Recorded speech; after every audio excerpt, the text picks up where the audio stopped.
దొంగతనమో, మర్డరో, cyber క్రైమో చేసినోడు ఒకడున్నాడు. వాడు మన రాష్ట్రంలో చేసేసి వేరే రాష్ట్రంలో ఉంటున్నాడు. ఇది మనం దర్యాప్తులో తెలిసింది. వాడిని పట్టుకురావాలంటే ఏం చేస్తాం? ఈ డీటెయిల్స్ అన్ని తీసుకెళ్ళి మ్యాజిస్ట్రేట్ దగ్గర పెట్టి బయటికి ఎక్కడా చెప్పకుండా ఓ అరెస్ట్ వారెంట్ తీసుకుని ఆ రాష్ట్రానికి వెళ్ళి అక్కడున్న పోలీసులకు ఆ కాగితం చూపించి వాళ్ళ సహకారం తీసుకుని వెళ్ళి వాడిని అరెస్ట్ చేసి తీసుకొస్తాం.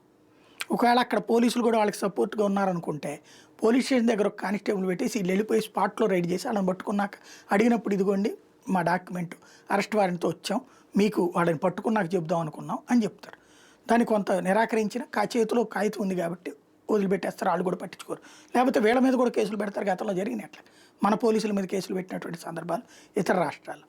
ఇదంతా ఇప్పుడు ఎందుకు చెబుతున్నానంటే వైఎస్ఆర్ కాంగ్రెస్ పార్టీ వాళ్ళు ఇప్పుడు తెలంగాణలో పిటిషన్ ఇస్తున్నారు. ఇదివరకు ఏంటంటే ఉమ్మడి రాష్ట్రంగా ఉన్న ఉమ్మడి రాష్ట్రం నుంచి విడిపోయినప్పుడు ఓ 10 సంవత్సరాల పాటు ఆంధ్రప్రదేశ్కి కూడా అక్కడ హక్కులు ఉన్నాయి. ఆ టైంలో ఇక్కడ తప్పు చేసి అక్కడికి వెళ్ళిన వాళ్ళని పట్టుకొచ్చేసిన తప్పేం లేదు. ఇక్కడ పోలీసులకి అక్కడ పవర్స్ ఉన్నాయి హైదరాబాద్లో. వాస్తవంగా ఒకప్పుడు నక్సలైట్ల బాధపడలేక టోటల్ ఉమ్మడి రాష్ట్రంలో ఉన్నటువంటి ఏజెన్సీ ప్రాంతాలు, అటవీ ప్రాంతాల్లో ఉన్న ప్రజాప్రతినిధులు అందరూ వెళ్ళి హైదరాబాద్లో ఉంటుండేవాళ్ళు. ఇప్పుడు వైఎస్ఆర్ కాంగ్రెస్ పార్టీ అధికారంలో ఉన్నప్పుడు తెలుగుదేశం పార్టీకి సంబంధించిన అనేక మంది సీనియర్ నాయకులు అందరూ వెళ్ళి హైదరాబాద్లో మకాం పెట్టుకున్నారు. ఇప్పుడు తెలుగుదేశం అధికారంలోకి వచ్చాక వైసీపీ నాయకులు, వైసీపీ కార్యకర్తలు అనేక మంది కర్ణాటకలోనో లేకపోతే తమిళనాడులోనో లేకపోతే హైదరాబాద్లోనో ఉంటున్నారు. ఇప్పుడు ఈ కారుమూరి వెంకటరెడ్డి ఉదంతంలో అదే కనబడుతుంది. హైదరాబాద్లో ఉంటున్నాడు అతను.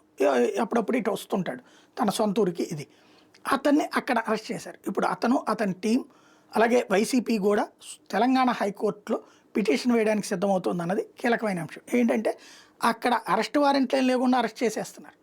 వాస్తవంగా అక్కడ తన భర్తనే ఇట్లాగ పోలీసులు అని చెప్పి, ఆంధ్ర పోలీసులు అని చెప్పి అరెస్ట్ చేసి తీసుకెళ్లారు. అసలు ఎట్లా అరెస్ట్ కుదురుద్దని చెప్పి ఒకటి పోలీసులకి వెంకటరెడ్డి గారి భార్య కంప్లైంట్ చేసింది.